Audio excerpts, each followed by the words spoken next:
Where's the money? Still a mystery. Dad wouldn't budge, promising the landlord he'd turn the wasteland into gold with Joey, with profits as rent. The landlord reluctantly agreed. However, the landlord imposed a harsh condition: plant crops by October, or face eviction and loss of the horse. Dad, feeling humiliated, seethed with anger. Dad flew into a rage and rushed to the stable to strap Joey with heavy gear. Unexpectedly, the horse, startled, kicked Dad over. Dad completely lost his mind at that moment and vigorously grabbed the shotgun, intending to put an end to the horse's drama. Yet even Bertrand's attempt to intervene couldn't alter the situation. Once Dad finally calmed down, he gradually lowered the gun. Next morning, Joey still wouldn't wear the gear. Bertrand put it on and moved closer, saying it was safer. Surprisingly, Joey seemed to understand this time. Joey obeyed and put on the gear. At the rocky wasteland, after Bertrand's persuasion, Joey stood still, pondering. He probably had no idea what tilling meant. Just then, the landlord showed up to gawk, mocking him for his ignorance, which made He whipped Joey, who darted off in pain, dragging Bertrand 50 meters. Like a comedic blockbuster. The landlord was overjoyed, mocking them even more, while neighbors gathered like it was a circus. Mom, feeling embarrassed, hid away knitting to escape, but Bertrand wouldn't give up outside. After several hours of torture, Joey finally learned to plant, but that land was as hard as a rock. It was like a pencil not fitting a paper. All that effort went to waste.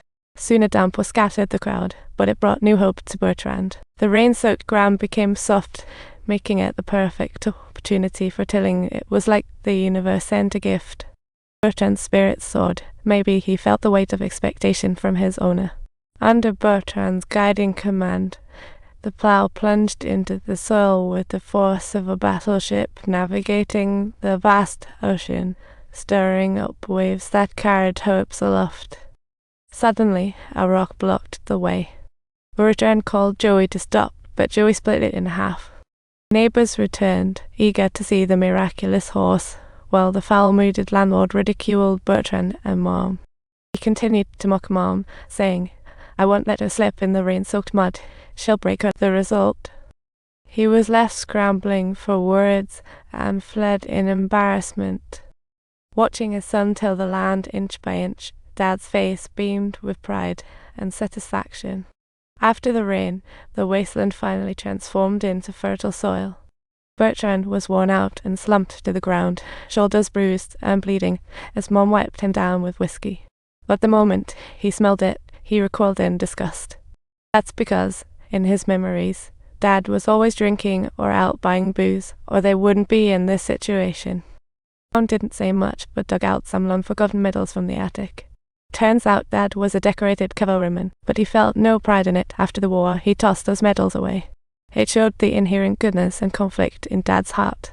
So he drank to escape past bloodshed. No wonder Dad insisted on buying Joey, doomed to become a war horse. At this moment, Bertrand truly understood his father and vowed in his heart. He vowed to make his dad proud and become a cavalryman like him, training daily on the hills with Joey. Eventually, he outran the landlord's foolish son's car. The girls adored him, but it didn't last. A fierce storm hit out of nowhere, drowning all their soon-to-harvest carrots. The family's hopes were dashed. War broke out, and Britain declared war on Germany. The army needed war horses urgently. Dad, in tears, sold Joey to Captain Rocky while Bertrand was away. When Bertrand arrived, he begged the officer not to buy Joey, but the deal was sealed. Facing reality, he enlisted. But he was too young. Luckily, Rocky loved horses too. He took off his cap and sincerely promised Bertrand, "As long as you grow stronger, there will come a day when you will reunite with your beloved horse." With 1,000 unwilling thoughts in his heart, Bertrand had no choice but to reluctantly agree. As the army prepared to depart, Bertrand carefully tied Dad's flag around Joey's neck with deep emotion, while promising Joey, "No matter where you are, I'll find you."